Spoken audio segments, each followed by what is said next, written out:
नमस्कार दोस्तों, स्वागत है आपका अपने YouTube चैनल जियो एग्जाम स्टडी में।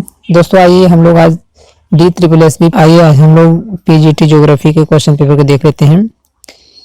पेपर जो था 3 घंटे का था और इसमें टोटल 300 क्वेश्चन थे। तो इसमें निगेटिव मार्किंग बटा 4 था और दोस्तों एक क्वेश्चन जो था 1 नंबर का था। ठीक, इसमें जो शुरुआत के 100 क्वेश्चन थे आपके सामान्य ज्ञान के थे और बाकी 200 क्वेश्चन में से 180 क्वेश्चन आपके भूगोल के थे और 20 क्वेश्चन टीचिंग एप्टीट्यूड के थे। तो दोस्तों इसमें हम लोग टोटल जो 180 क्वेश्चन भूगोल के हैं उसको देखेंगे। ठीक है, तो आइए वीडियो को शुरू करते हैं। दोस्तों अगर आप DSSB PGT के एग्ज़ाम देने जा रहे हैं तो एक बात ध्यान रखना कि इसमें जो क्वेश्चन है 20-20 क्वेश्चन का एक सेटअप खुलता है। ठीक है, और इसमें आप एक बार क्वेश्चन को सबमिट कर देंगे तो दोबारा उस पर नहीं जा पाएंगे। ठीक, तो सामान्य ज्ञान जब क्वेश्चन शुरू होता है तो इसको आपको बहुत हिसाब से करना रहता है, जिससे कि जो क्वेश्चन आ रहा है उसको करना है, अगर नहीं आ रहा है छोड़ के फिर आगे बढ़ना है। अगर दोबारा उसको आप एक बार सबमिट कर दें दोबारा उस पर नहीं जा पाएंगे, तो ये बात आपको ध्यान रखना है। ठीक, चलिए दोस्तों ज्योग्राफी के क्वेश्चन पेपर को देख लेते हैं। दोस्तों इसमें क्वेश्चन का आंसर दिया हुआ है और हम लोग केवल क्वेश्चन को पढ़ेंगे, आंसर हरे रंग में दर्शा दिया गया है। ठीक, इसमें क्वेश्चन पहला दिया हुआ है कि विश्व के भूभाग को 3 महाद्वीपों यूरोप, एशिया तथा लीबिया अफ्रीका में विभाजित करने वाले पहले विद्वान कौन थे? तो ये हेरोडोटस थे आपके। ठीक, क्वेश्चन नंबर दूसरा है भूगोल का, खोज का महान युग की कालावधि किसके बाद शुरू हुई? वो 15वीं सदी के बाद शुरू हुई। ठीक, क्वेश्चन नंबर अगला है कि इतिहास का भौगोलिक धुराग्र की अवधारणा किसने प्रतिपादित की थी? तो कौन थे? एल्फ्रेड जे मैकिंडर। इतिहास की भौगोलिक धुराग्र, ज्योग्राफी ऑफ प्योर हिस्ट्री। ठीक, सही जवाब है। क्वेश्चन नंबर अगला है गंगेटिक गल्फ, जिसे अब बंगाल की खाड़ी के रूप में जाना जाता है, को पहली बार किसने मानचित्र पर आलेखित किया था? वो कौन थे? टालमी महोदय। ठीक, अगला है मानव भूगोल के संस्थापक के रूप में सार्वभौमिक रूप से किसे स्वीकृति किया गया है? तो कौन है? फ्रेडरिक रेडजल, जिन्हें मानव भूगोल का जनक कहा जाता है। इनकी पुस्तक है एंथ्रोपोज्योग्राफी। ठीक, अगला क्वेश्चन है अलेक्जेंडर वान हम्बोल्ट का नाम किस जलधारा के साथ जुड़ा हुआ है? तो वह है पेरू की धारा, जो कि ठंडी जलधारा है। ये पेरू देश के पश्चिम में पड़ता है। ठीक, अगला क्वेश्चन है पुराण काल के दौरान अभिज्ञात महाद्वीपों में से एक सलमाली द्वीप का नाम है, किससे लिया गया है? ये सलमाली द्वीप आप पढ़ेंगे तो रेशम कपास का पेड़ से संबंधित है। ठीक, क्वेश्चन नंबर अगला, मानसून की आवधिक प्रकृति के विचार को सामने रखने वाले पहले भूगोलवेत्ता निम्नलिखित में से कौन थे? तो अरब के जो भूगोलवेत्ता हैं इन्होंने ही सबसे पहले हिंद महासागर से उठने वाली पश्चिमी हवाओं को इन्होंने मानसून का नाम दिया था, अरब भूगोलवेत्ता। ठीक, क्वेश्चन नंबर अगला है ईसाई यूरोप के काल के दौरान प्रस्तावित किए गए TO मानचित्र में टी के मूल शब्द ने किसका प्रतिनिधित्व करता है? तो टी का जो मूल शब्द है भूमध्य सागर को दर्शाता है, क्योंकि जो TE मानचित्र है इस प्रकार से जिसमें टी को भूमध्य सागर से दर्शाता है और ऊपर यरूशलेम को, इसके दाहिने साइड में एशिया को तथा बाएं साइड में यूरोप को दिखाया गया था। ठीक, क्वेश्चन नंबर 110 है कि भूगोल के क्षेत्र में भूदृश्य लैंडस्केप शब्द निम्नलिखित में से किसके द्वारा प्रस्तुत किया गया था? वो थे आपके कार्ल सावर मदर, जो अमेरिकी भूगोलवेत्ता है, और इन्होंने लैंडस्केप को 2 भागों में कल्चरल लैंडस्केप या फिजिकल लैंडस्केप में बांटा था। क्वेश्चन नंबर अगला है विद्वानों की सूची 1 को उनके संबंधित शीर्षकों की सूची 2 से मिलान करें और दिए गए विकल्पों में से सही उत्तर का चयन करें। ठीक है, सूची 1 में भूगोलवेत्ता है, सूची 2 में उनके द्वारा किए गए कार्य के अनुसार उनको क्या माना गया है वो बताया गया। जैसे एनाक्सिमेंडर है, एनाक्सिमेंडर को ब्रह्मांड विज्ञान के जनक के रूप में जाना जाता है। इमैनुएल कांट को असाधारणता के जनक के रूप में जाना जाता है। स्ट्रैबो को आपके प्रादेशिक भूगोल के जनक के रूप में जाना जाता है। उसके बाद हेरोडोटस को इतिहास के जनक के रूप में जाना जाता है। ठीक, क्वेश्चन नंबर अगला, भूगोल के विकास में वारेनियस के योगदान के संदर्भ में निम्नलिखित में से कौन सा कथन सही है? तो इसमें वह भूगोल को सामान्य या सार्वभौमिक भूगोल में विभाजित करने वाले पहले भूगोलवेत्ता थे, ये सही है। वह मुख्य रूप से भौतिक भूगोल का अध्ययन में रुचि रखते थे, ये गलत है। वो एकमात्र ऐसे विद्वान थे जिनका मानना था कि मानव समाज के विकास के लिए भूगोल अपरिहार्य है, ये भी गलत है। तो केवल सही जवाब एक है। ठीक, तो इसमें सही जवाब 2 हो जाएगा, केवल 1।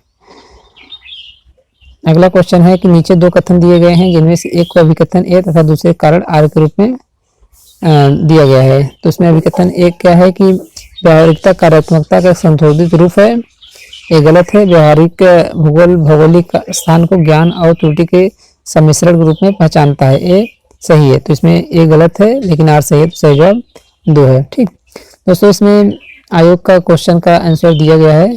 केवल हमारा उद्देश्य है कि आपको क्वेश्चन दिखाया जाए कि किस प्रकार से क्वेश्चन आए हुए हैं, जिससे कि आप लोग एग्जाम में अच्छे से अपना स्कोर कर सकें। ठीक है दोस्तों, इसमें क्वेश्चन है अगला कि अटलांटिक महासागर का आकार कैसा है? तो कैसा है? एस आकार का। क्वेश्चन नंबर अगला है कि निम्नलिखित में से कौन से सामूहिक रूप से जोवियन ग्रहों के नाम से जानते हैं समूह बनाते हैं? तो इसमें बृहस्पति, शनि, यूरेनस तथा नेपच्यून हो गया। जोवियन ग्रह या बाह्य ग्रह इन्हें कहा जाता है।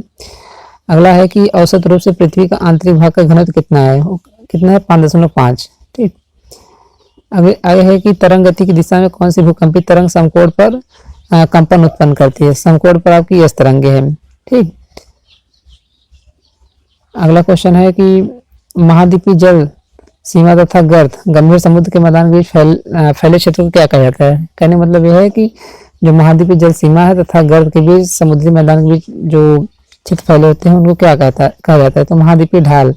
जैसे आप शुरुआत करेंगे जब महाद्वीप से समुद्र में जाएंगे, पहले महाद्वीप मग्न ढाल, फिर महासागरीय मैदान, फिर गंभीर सागरीय गर्त, इस प्रकार से पाया जाता है। तो ये आपका महाद्वीपीय ढाल हो जाएगा।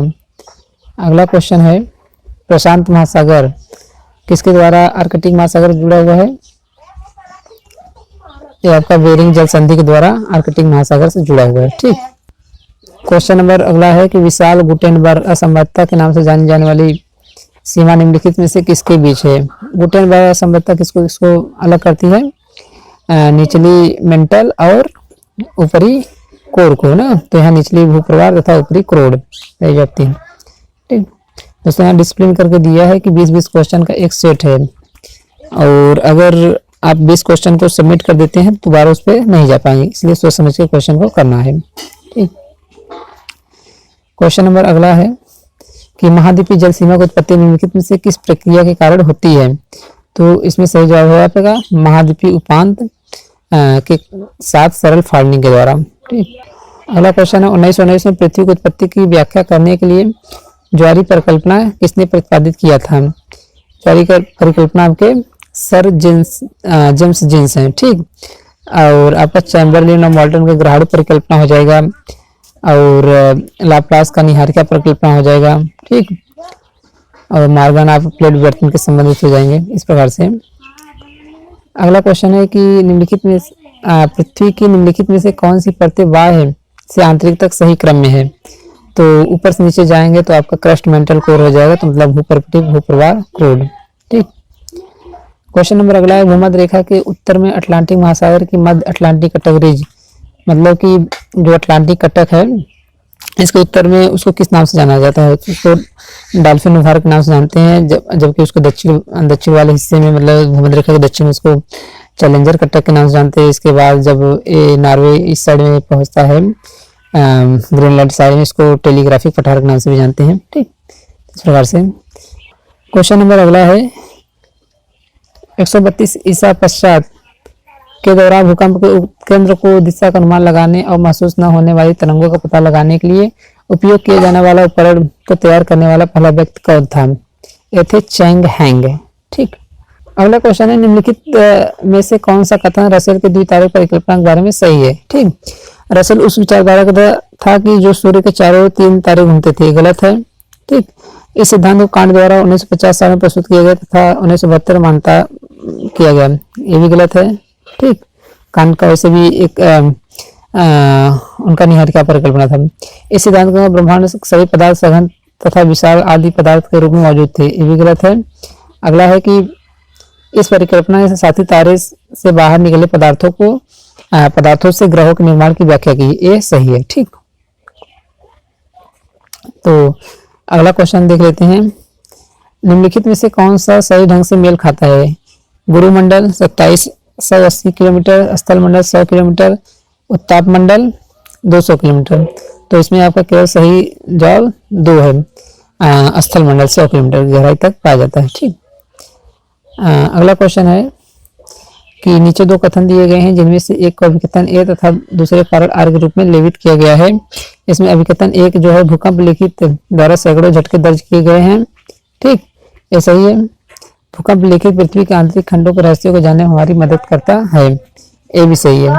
कहने मतलब यह है कि यहाँ ए तथा आर दोनों सही है तथा आर ए का व्याख्यान करता है। दोस्तों क्वेश्चन 180 है, इसलिए बहुत तेजी के साथ हमें चलना पड़ेगा, क्योंकि नहीं तो वीडियो बहुत ज्यादा लंबी हो जाएगी। ठीक है, और अगर आपको वीडियो अच्छी लग रही है तो वीडियो को लाइक करें, चैनल पर नए हैं चैनल को सब्सक्राइब जरूर कर लीजिएगा। ठीक, क्वेश्चन नंबर अगला है, फ्योर्ड किसके द्वारा निर्मित एक स्थलाकृति है? ये हिम्मत के द्वारा। कहने मतलब यह है कि उच्च अक्षांशों में इसका निर्माण होता है। अगला क्वेश्चन है कि वह प्रक्रिया जिसके माध्यम से वात या ठंडी हवा को क्षैतिज रूप से एक स्थान दूसरे स्थान पर हस्तांतरित करती है को के रूप में जाना है, किसके रूप में जाना जाता है? उसको अभिवहन कहते हैं। ठीक, अगला क्वेश्चन है कि निम्नलिखित में से कौन सी अवसादी चट्टानें कार्बनिक रूप से बनती हैं? तो इसमें कौन सा है? चूना पत्थर। ठीक, क्वेश्चन नंबर अगला है कि निम्नलिखित में से कौन सा अस्तरीय मृदा समूह में है? तो कौन सा है? जलोढ़ मृदा। ठीक, क्वेश्चन नंबर अगला है कि निरंतर वर्षा के लिए किस प्रकार के निम्न बादल जिम्मेदार है? हमेशा वर्षा जो करता है वो वर्षास्तरीय निम्बोस्ट्रेटस बादल होता है। क्वेश्चन नंबर अगला है कि नदी के मार्ग में कठोर चट्टानों की उपस्थिति में निक पॉइंट की पहचान की जाती है। सही जवाब 1 है। क्वेश्चन नंबर अगला है कि निम्नलिखित में कौन सी प्रक्रिया ऊर्जा उन्मुक्त करती है? तो यह संघनन है। ठीक, इसमें अगला जो क्वेश्चन दिया गया है इसको आयोग ने गलत माना है। निम्नलिखित में कौन सा कारक सूर्यताप के वितरण को प्रभावित करता है? इसमें दिया था झाग, सनस्पॉट, पृथ्वी तथा चंद्रमा के बीच की दूरी, रात्रि की लंबाई, एक क्षेत्र की लैंडफॉल। ठीक, तो सूर्यताप के वितरण को प्रभावित इसमें देखा जाए कि सभी करते हैं, तो कहने मतलब यह है कि इसको आयोग ने गलत मान लिया था।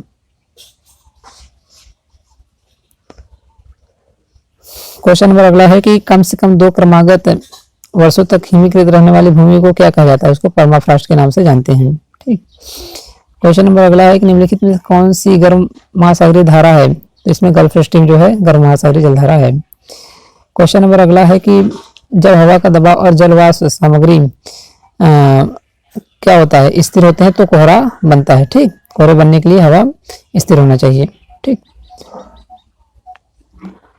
क्वेश्चन नंबर अगला है कि विश्व की सबसे गहरी मीठे पानी की झील का नाम क्या है? तो मीठे पानी की सबसे गहरी झील जो है कि बैकाल झील है, जो कि रूस में है। किस प्रकार के बालू भंडार को व्हेल बैग भी कहा जाता है? तो बालू तटबंध को व्हेल बैग के नाम से भी जाना जाता है। आगे है कि डाप्सन इकाई को मतलब किसको मापने के लिए उपयोग की जाती है ना? तो डाप्सन इकाई जो होती है ओजोन की सांद्रता को नापता है। ठीक, क्वेश्चन नंबर अगला है किस पेटी को अस्वच्छांश भी कहा जाता है? तो अस्वच्छांश जो है उपोष्णकटिबंधीय उच्च वायुदाब की पेटी होती है। क्वेश्चन नंबर अगला है निम्नलिखित में से भूमिगत जल का कौन सा स्रोत अवसादी चट्टानों से प्राप्त होता है? तो है आपका नैसर्गिक कॉर्नेट जल। ठीक, क्वेश्चन नंबर अगला है कि समुद्री जल में कौन सा लवण प्रचुर मात्रा में मौजूद होता है? तो है आपका sodium chloride NaCl। Question number अगला है कि जब हवा का रुद्धोष्म पतन दर ज्यादा होगा हवा का सामान्य पतन दर से, तो हवा क्या होगी? स्थिर होगी। क्वेश्चन नंबर अगला है कि मृदा क्षैतिज में सी परत किसका प्रतिनिधित्व करती है? इसमें सी परत जो है आपका अवक्षीणक जनक सामग्री को बताती है। क्वेश्चन नंबर अगला है कि वर्षण के निम्नलिखित में से किस रूप का व्यास 5 से 50 मिलीमीटर होता है? तो इसमें ओलावृष्टि या हैल जो होता है उसका व्यास इतना 5 से 50 मिलीमीटर होता है। क्वेश्चन नंबर अगला है निम्नलिखित में से कौन से पुराने वलित पर्वत हैं? तो इसमें अरावली जो है आपका सबसे प्राचीनतम वलित पर्वत को उदाहरण है। क्वेश्चन नंबर अगला है कि वायुमंडल की किस परत की पहचान ध्रुवीय प्रकाश अरोरा के रूप में किया जाता है? तो इसमें आपका आयन मंडल है, जहाँ पे अरोरा ऑस्ट्रेलिस या अरोरा बोरियालिस की घटनाएं होती हैं। क्वेश्चन नंबर अगला है कि जब सूर्य पृथ्वी और चंद्रमा क्षेत्रफल की स्थिति में आते हैं तो कौन सा ज्वार उत्पन्न होता है? तो वहाँ पे लघु नील ज्वार उत्पन्न होता है। ठीक, आगे अगला देख लेते हैं। यदि किसी महासागरीय लवणता की मात्रा अधिक है तो क्या होगा? हिमांक वहां पर कम होगा। ठीक, क्वेश्चन नंबर अगला है कि वाष्पीकरण की दर निम्नलिखित में से किस पर निर्भर नहीं करती है? तो यह है पवन ऊर्जा की उपलब्धता पर निर्भर नहीं करती है। क्वेश्चन नंबर अगला है कि काइनो क्रिस्टल नदी को किस नाम से जाना जाता है? इसको तरल इंद्रधनुष के नाम से जाना जाता है। ठीक, क्वेश्चन नंबर अगला है कि मरे द्वारा पंख के वर्गीकरण के आधार पर महासागरों के चारों नीले पंख का रंग नीला काला केवल किसके कारण होता है?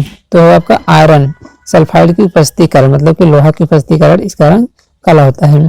क्वेश्चन नंबर अगला है कि निम्नलिखित में कौन से हवा में उनके प्रतिशत के अवरोही क्रम में सही ढंग से अनुक्रमित है? तो सबसे कम तरफ चलेंगे तो nitrogen, oxygen, argon, carbon dioxide ये सभी हैं। ठीक, अगला क्वेश्चन है निम्नलिखित में से कौन सा पश्चिमी डेल्टा का सही उदाहरण है? तो इसमें संयुक्त राज्य अमेरिका में मिसिसिपी नदी का जो डेल्टा है वो पश्चिमी डेल्टा का सही उदाहरण है। ठीक, आगे क्वेश्चन देख लेते हैं। इसमें दिया हुआ है कि निम्नलिखित कारकों में से कौन से महासागरों में लवणता की मात्रा वितरण को नियंत्रित करते हैं? तो इसमें है वाष्पीकरण, ये सही है। आपका नदियों से मीठे पानी का अंतर्प्रवाह, ये भी सही है। वायुमंडलीय दबाव, ये भी सही है। वर्षण, ये भी सही। कहने मतलब इसमें चारों सही है।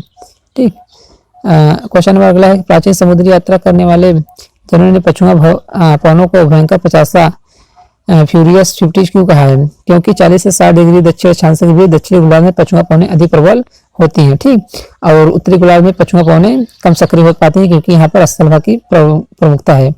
अगला क्वेश्चन है भूमि के ऊपर उनकी ऊंचाइयों के आधार पर किस प्रकार बादलों का आधार 10 किलोमीटर हो सकता है? तो इसमें उच्च बादल जो है इनका आधार सबसे ज्यादा मतलब ऊंचा होता है। आगे क्वेश्चन नंबर अगला है कि निम्नलिखित कारकों में कौन से महासागरों के तापमान के क्षैतिज वितरण को प्रभावित नहीं करता है? तो इसमें अक्षांश रेखाएं जो होते हैं महासागरों के तापमान के क्षैतिज वितरण को प्रभावित नहीं करते हैं। ठीक, क्वेश्चन नंबर अगला है कि निम्नलिखित में से कौन सा अंतरा पर्वतीय पठार का सही उदाहरण है? जिसमें तिब्बत का पठार जो है अंतरा पर्वतीय पठार का उदाहरण है। ठीक, आगे क्वेश्चन मिलाने वाला है। सूची 1 को सूची 2 से सुमिलित करना है। ठीक, तो इसमें विषय पर स्लाइडिंग जो सिद्धांत है एक इसका है, तो आपका डेली महोदय का है। थर्मल संकुचन सिद्धांत आपका जेफ्रीज हो जाएगा। भू अभिनतिक या पर्वतीय सिद्धांत जो आपका कोवर्क हो जाएगा, सी का एक। उसके बाद थर्मल संवहन तरंग जो आपका होम्स का हो जाएगा, तो सही जो आपका 4 हो जाएगा। क्वेश्चन नंबर अगला है निम्नलिखित में से कौन सा या से जल क्षेत्रों के ऊर्ध्वाधर उप सतह क्रॉस सेक्शन के बारे में सही है? तो इसमें है वातन मंडल पृथ्वी की सतह के ठीक नीचे स्थित सबसे ऊपर का क्षेत्र होता है, ये सही है। वातन मंडल को संतरित मंडल से पृथक करने वाली सतह को भौम जल स्तर कहा जाता है, ये भी सही है। परिसीमित जल मंडल शुष्क तथा अशुष्क क्षेत्रों में जल का एक मुख्य स्रोत प्रदान करता है, ये भी सही है। तो इसमें सही जवाब 1 2 3 सही, तीनों सही है। क्वेश्चन नंबर अगला है कि महासागरों में लवणता के ऊर्ध्वाधर वितरण के संदर्भ में कौन सा कथन सही है?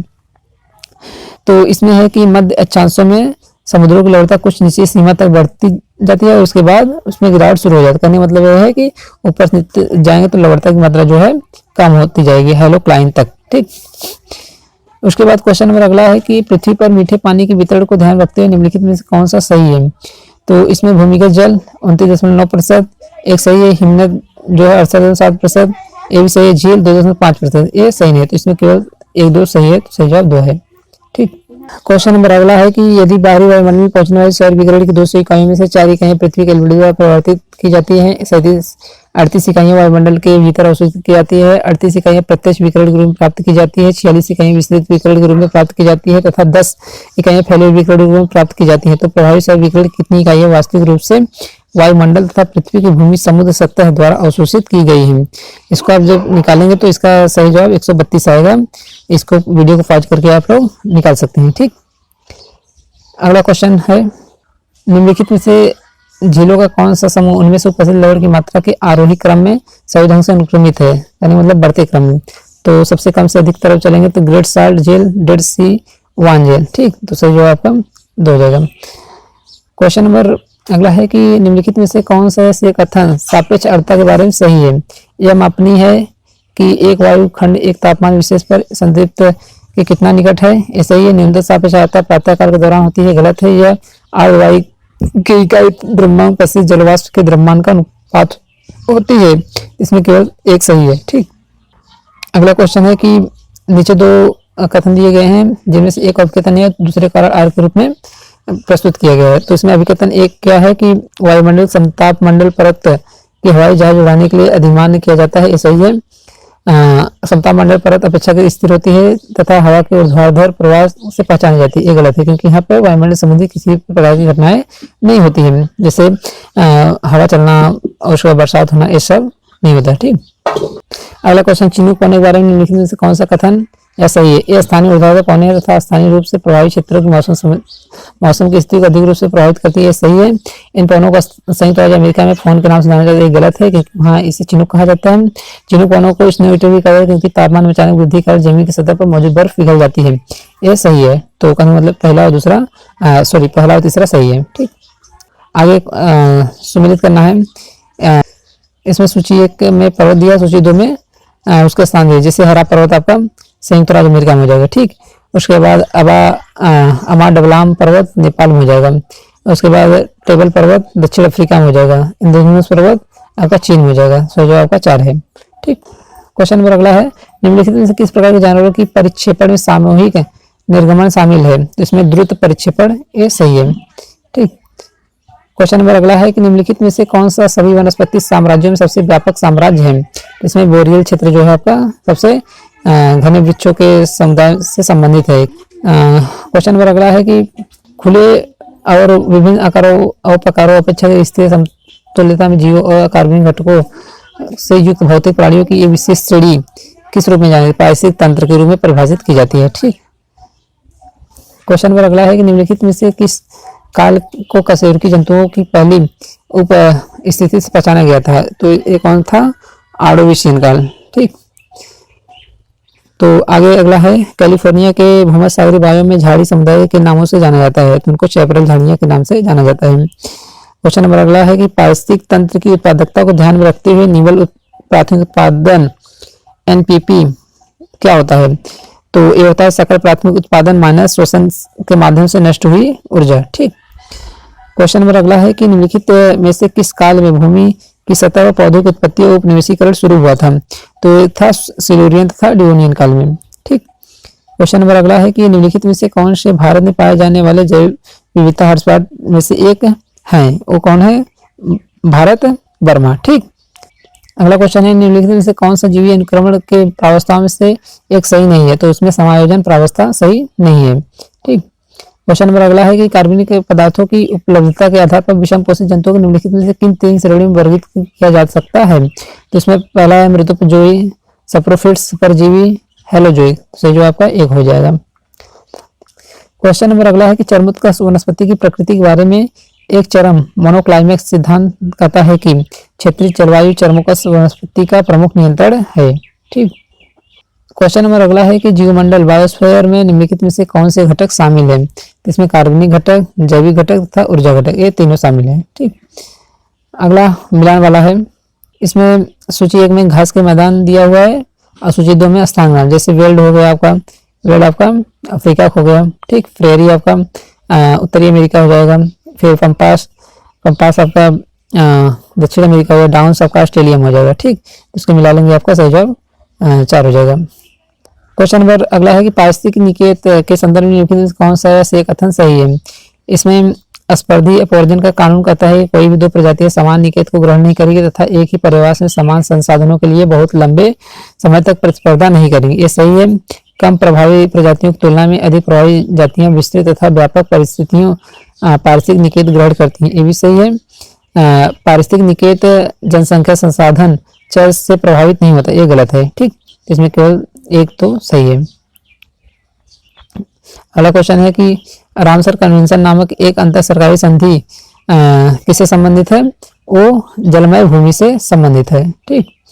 क्वेश्चन नंबर अगला है कि हिमालय में निम्नलिखित में से कौन सी पर्वत श्रृंखलाएं परिसीमा क्षेत्र एमबीटी द्वारा अलग की गई हैं? तो इसमें लघु हिमालय तथा शिवालिक एमबीटी से अलग की गई हैं। क्वेश्चन नंबर अगला है कि जलोढ़ मृदा निम्नलिखित में से किस क्षेत्र में पाई जाती है?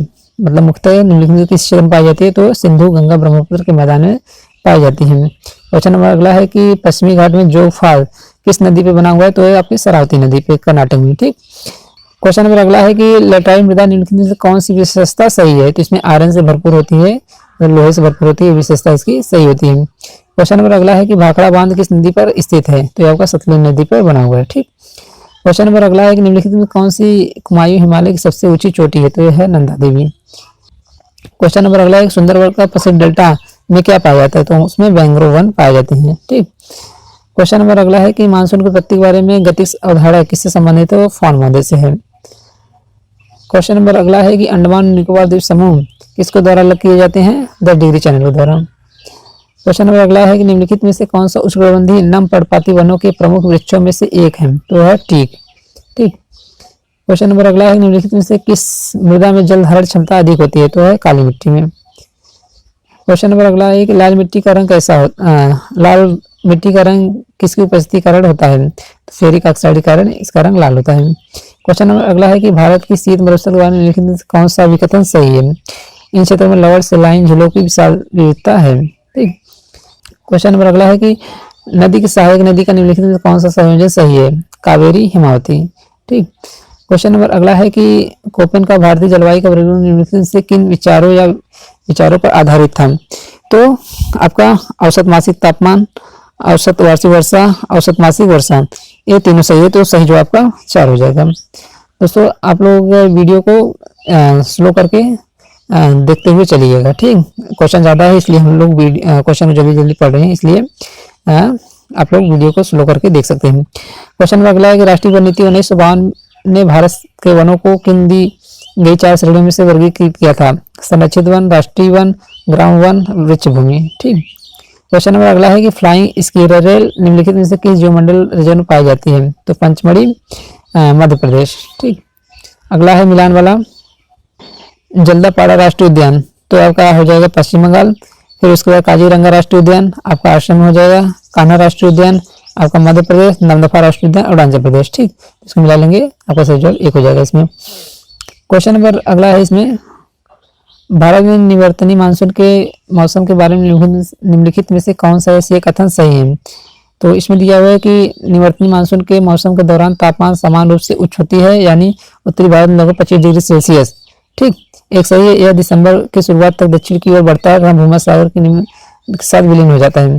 ये भी सही है। अक्टूबर के अंतिम सप्ताह तक दक्षिण पश्चिम मानसून दक्षिण भारत से पीछे हटना शुरू कर देता है। ये गलत है। ठीक। अगला क्वेश्चन है कि नीचे 2 कथन दिए गए हैं, जिनमें से एक को अभिकथन ए और दूसरे को कारण आर के रूप में लेवित किया गया है। इसमें अभिकथन ए है कि ऊपरी वायु निम्न दाब पश्चिमी जेट स्ट्रीम सामान्य मौसम में कोई परिवर्तन नहीं करता है। ये गलत है। क्षोभ मंडल में ऊपरी वायु उच्च दाब तथा प्रतिचक्रवात स्थितियां विकसित होती हैं। ये सही है। ठीक। तो आप देखेंगे तो ये गलत है, लेकिन आर सही है। इसमें अगला क्वेश्चन है कि निम्नलिखित से नदियों का कौन सा समूह उनकी किलोमीटर में लंबाई की आरोही क्रम में सही ढंग से अनुक्रमित है? इसमें ब्यास नदी, रावी नदी, यमुना नदी तथा गंगा नदी लंबाई के अनुसार ये सही है। ठीक। क्वेश्चन नंबर अगला है कि निम्नलिखित में से किस देश में विश्व का सबसे बड़ा रेल नेटवर्क है? तो यह है संयुक्त राज्य अमेरिका। क्वेश्चन नंबर अगला है कि भारतीय विमानपत्तन प्राधिकरण AAI का गठन कब हुआ था? 1 अप्रैल 1995 में। ठीक।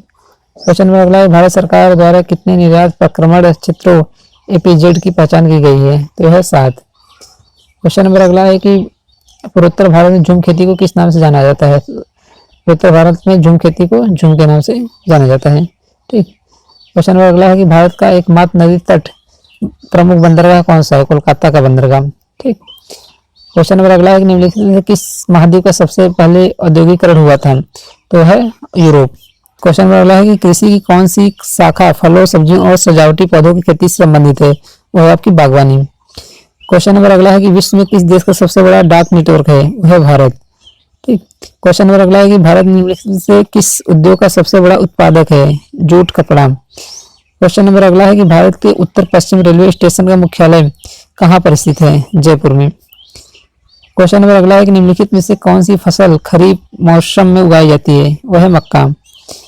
अगला, संयुक्त राज्य अमेरिका के ग्रेट लेक्स क्षेत्र में निम्नलिखित में से कौन सा उद्योग प्रमुख रूप से शामिल है, लौह और इस्पात। क्वेश्चन नंबर अगला है कि आर्थिक संरचना में चतुर्भागात्मक क्षेत्र की गतिविधियों में निम्नलिखित में से कौन सी शामिल है, अनुसंधान तथा सूचना। क्वेश्चन नंबर अगला है कि निम्नलिखित में से कौन सा देश कोयला का प्रमुख उत्पादक है, चीन। भारत में सड़क परिवहन मिश्रित यातायात की गंभीर समस्या का समाधान करता है। क्वेश्चन नंबर अगला है कि यूरेनियम के पहले 3 प्रमुख उत्पादक कौन है, कनाडा, ऑस्ट्रेलिया, कजाकिस्तान। ठीक। क्वेश्चन नंबर अगला है कि दिए गए वान थ्योरन के आर्थिक लगान सूत्र में के निम्नलिखित में से किसका प्रतिनिधित्व करता है, के जो है कि बाजार से दूरी को दिखलाता है। क्वेश्चन नंबर अगला है कि निम्नलिखित में से कौन सा कारक किसी भी क्षेत्र की कृषि को प्रभावित नहीं करता है, विरासत। क्वेश्चन नंबर अगला है कि निम्नलिखित में से कौन सा से दूसरी हरित क्रांति का या के उद्देश्य हैं, इसमें किसानों के प्रति व्यक्ति आय में वृद्धि करना और उनके जीवन स्तर को ऊपर उठाना। अगला है कि जैव प्रौद्योगिकी के उपयोग को शामिल करना या उसको महत्व देना। अगला है कि प्रमुख भोजन दालें, तिलहन तथा औद्योगिक कच्चे माल आत्मनिर्भर बनाना। ये तीनों सही हैं। ठीक।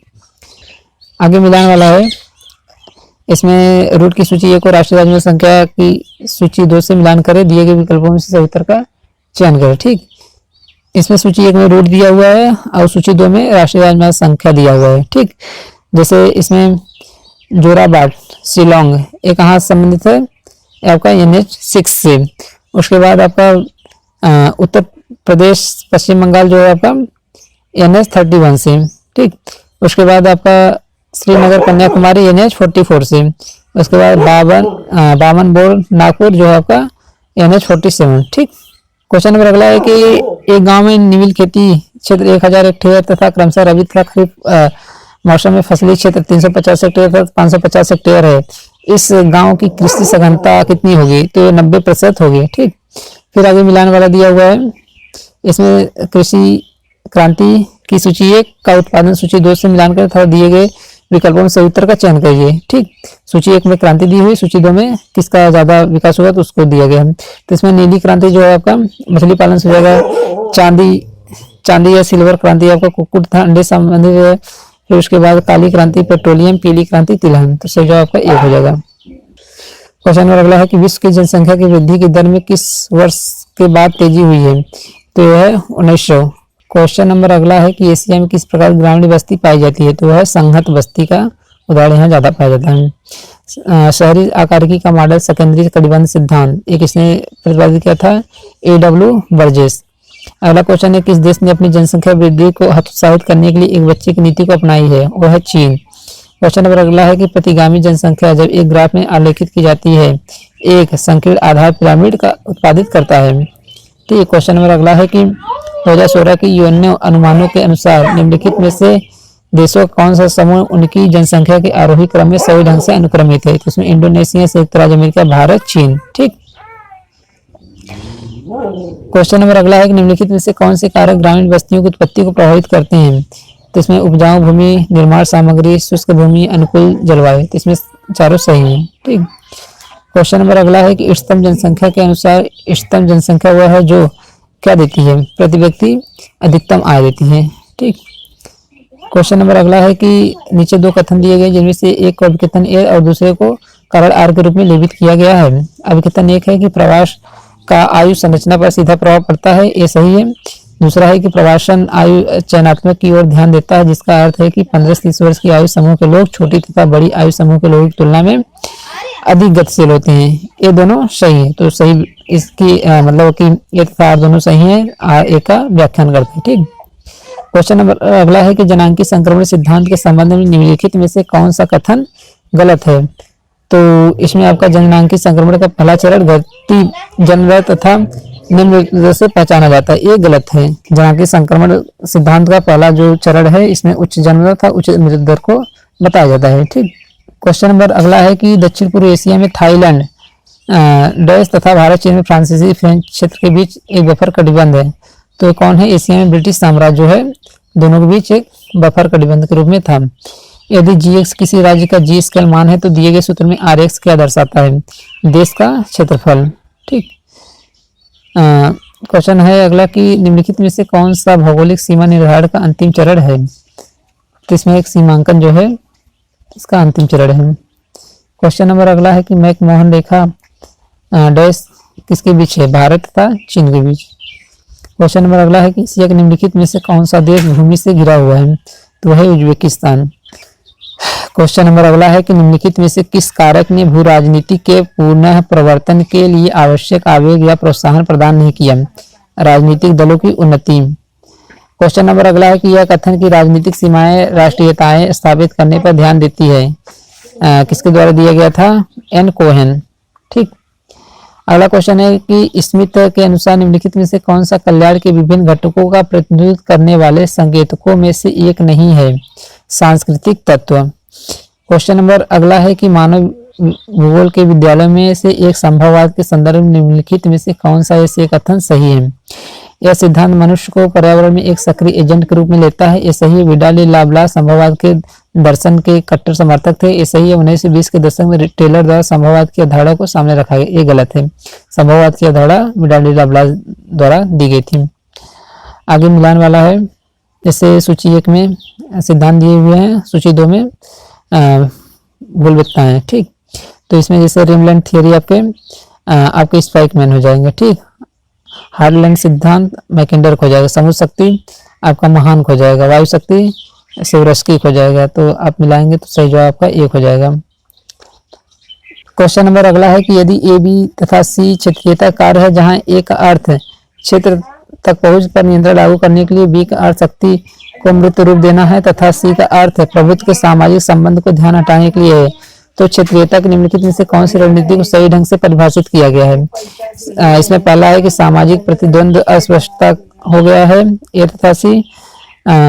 दूसरा नियंत्रण की कुशलता अवधि, ए बी तथा सी। तीसरा है फूट डालो तथा शासन करो, केवल बी। तो इसमें केवल एक, ए सी सही है। ठीक।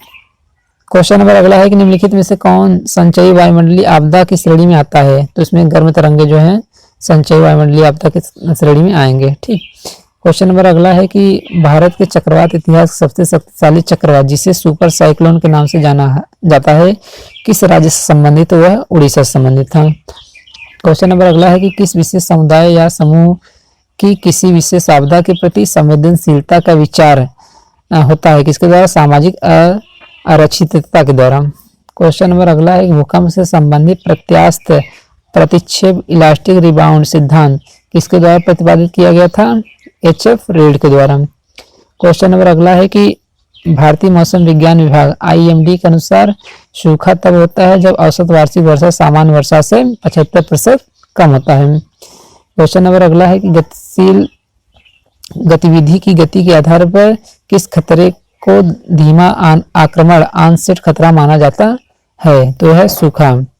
क्वेश्चन नंबर अगला है कि कैरिबियन समुद्र में मार्टिनिक द्वीप पर पीली विस्फोट किस वर्ष हुआ था जिसमें लगभग 28,000 लोग मारे गए थे? यह था 1902 में। क्वेश्चन नंबर अगला है कि निम्नलिखित में से कौन सा चक्रवात की आग के अभिलक्षणों में से एक नहीं है? तो यह अत्यधिक नम होती है। ठीक। निम्नलिखित में से कौन सा बाढ़ के कारणों में से एक नहीं है? ऊर्ध्वाधर में पवन अपरूपण, यह बाढ़ के कारणों में नहीं आती है। ठीक।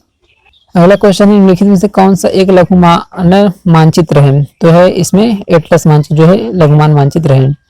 क्वेश्चन नंबर अगला है कि निम्नलिखित में से किस क्षेत्र में निष्क्रिय सूक्ष्म तरंगी सुदूर संवेदन का उपयोग किया जाता है? तो इसमें समुद्र विज्ञान ओशिनोग्राफी जो है ये सही है। अगला क्वेश्चन है कि एक प्रकार का दंड आरेख जिसमें कुल मान के विभाजन को दर्शाने के लिए स्तंभों को खंडों में विभाजित किया जा सकता है क्या कहलाता है? तो इसको मिश्र दंडारेख या कंपाउंड दंडारेख कहते हैं। क्वेश्चन नंबर अगला है कि थीमेटिक मानचित्र तैयार करने के लिए निम्नलिखित में से कौन सी तकनीकी विशेष रूप से संख्यात्मक डेटा का उपयोग करती है? तो यह है आपका छायांकन विधि। ठीक। क्वेश्चन नंबर अगला है कि पुष्पभ्रूम क्रमविच्छेद स्कैनिंग ऑपरेशन सबसे पहले निम्नलिखित में से किस उपग्रह में किया गया था? तो स्पार्ट-1। ठीक। क्वेश्चन नंबर अगला है कि कैडेस्ट्रल मानचित्र किसको निरूपित करता है? भू संपत्ति या भूमि के खंड या भूखंड को प्रदर्शित करता है।